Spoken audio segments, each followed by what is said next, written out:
part of building bridges really means connecting all of the silos in the community and kind of like harmonizing them to exceed their current levels of achievement. I mean, we have a lot of good agencies in the community that are doing good work, but I believe that building bridges does bring them together so they can step from good to being great, so that bring the best out of everybody for the good of the community.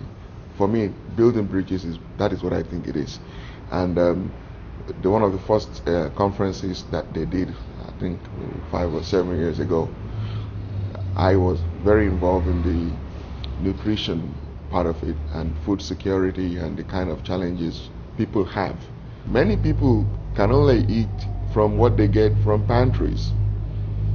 It's difficult to choose what you do. If you can't choose what you eat, how are you going to eat healthy? You can only eat what you can find.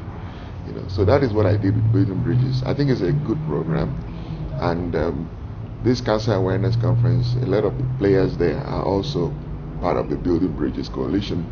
So the whole idea is to actually begin to connect all of the different silos in the community and bring them a notch up. My role as a university faculty and closely affiliated with the Division of Community Engagement is actually to work through the division to reach out to these agencies, try to understand what they're already doing, and then try to seek opportunities for collaboration among them that will meet the needs of the community.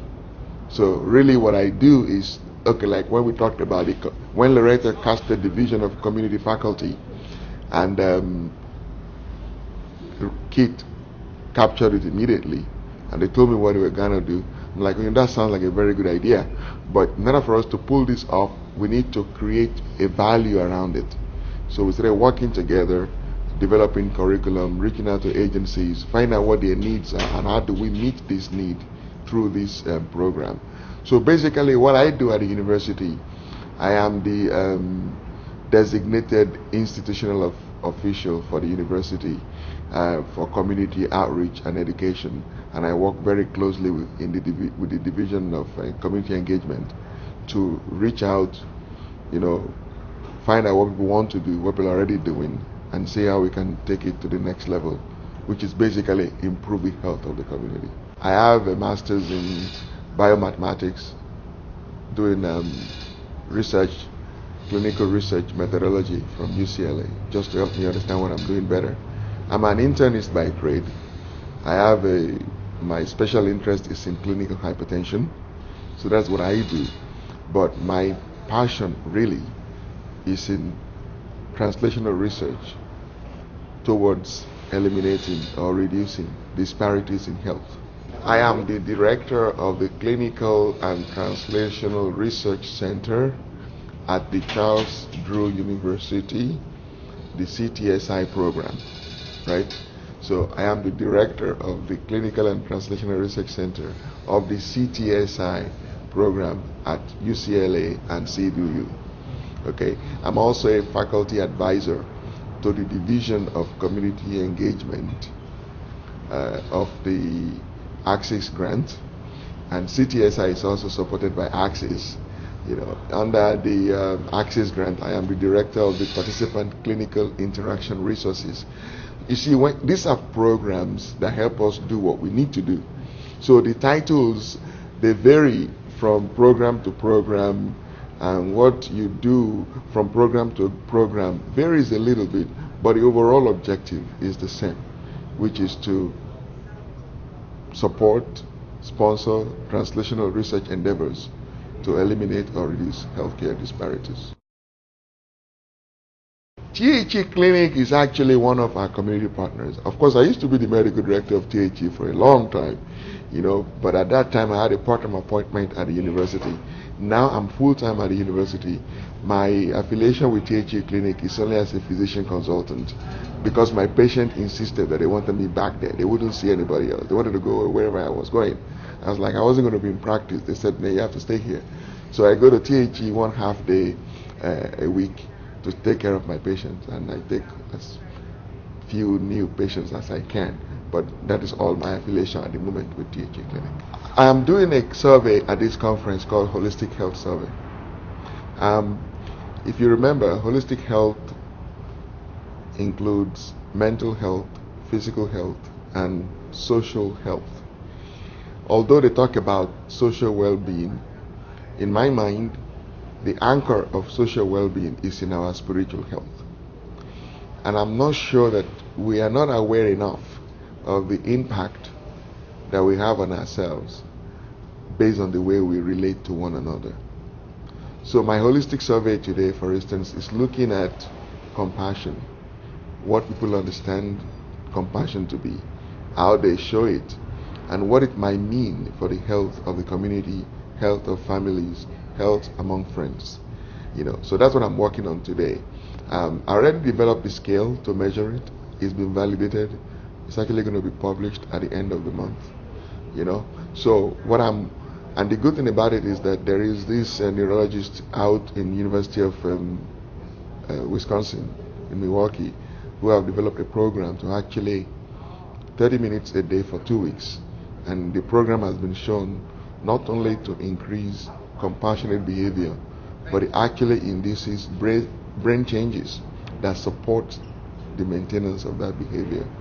So there is a lot of hope, because at the end of the day, when you look at it, healthcare disparities follows socioeconomics. Healthy people tend to be richer people, and less healthy people tend to be poor people.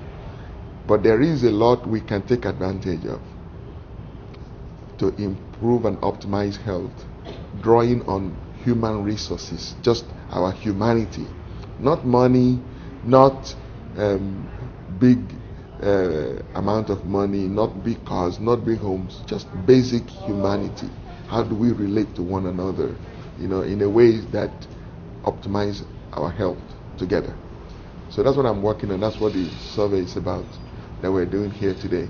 But it's going to go a lot of places, because I'm beginning to see that compassion is probably the most important community resource that we need to build, characterize, deploy for the benefit of the community. Compassion in medicine, compassion in nursing, compassion in clinics, compassion on the job.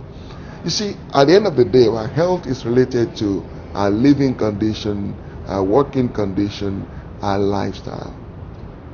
Everything contributes to the stress we feel, and the stress we feel determines our health. Compassion is one way. That is, it does not cost us anything. It just requires us to take one extra step on behalf of somebody.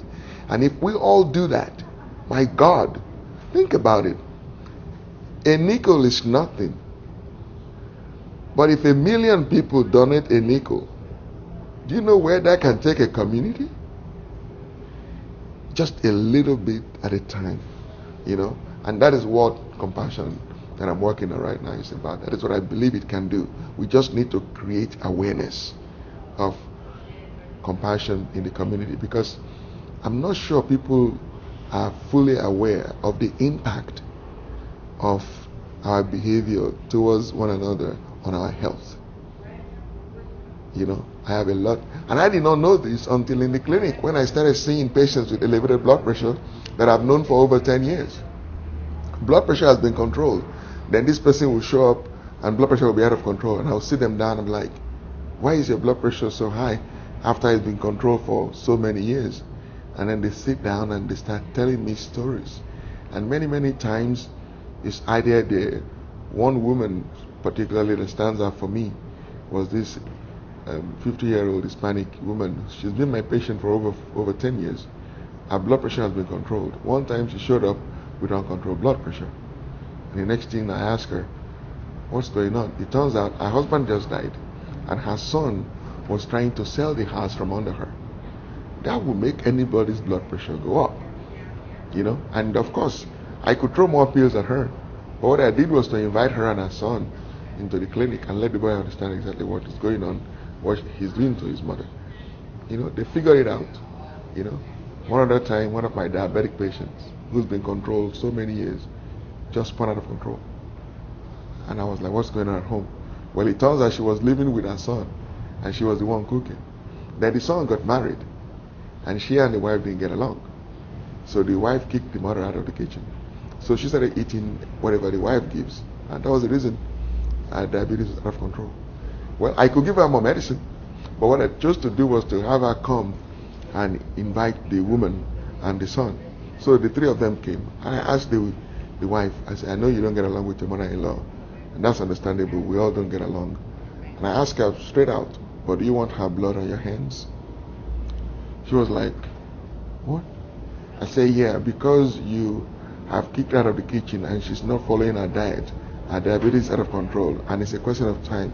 She will stroke out, she may have a heart attack, and she might die.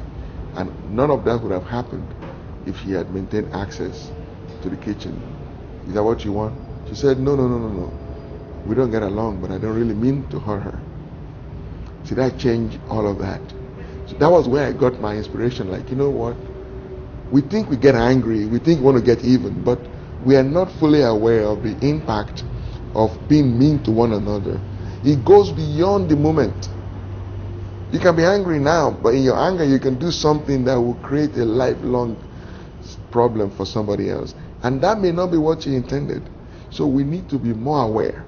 You know, compassion is not something you talk about, it's something you do. You know, you go out of your way. You just have to do it. It's a spiritual exercise that we must all commit and engage in on a daily basis. They're looking for me. Thank you. Thank you very much. And he goes on.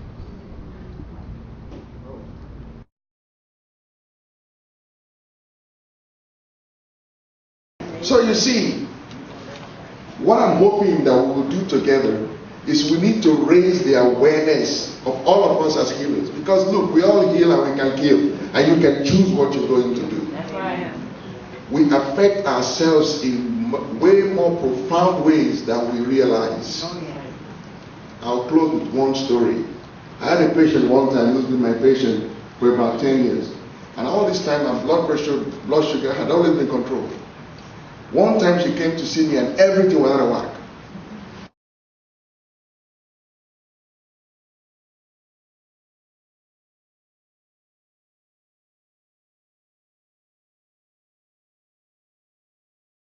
Everything has been fine.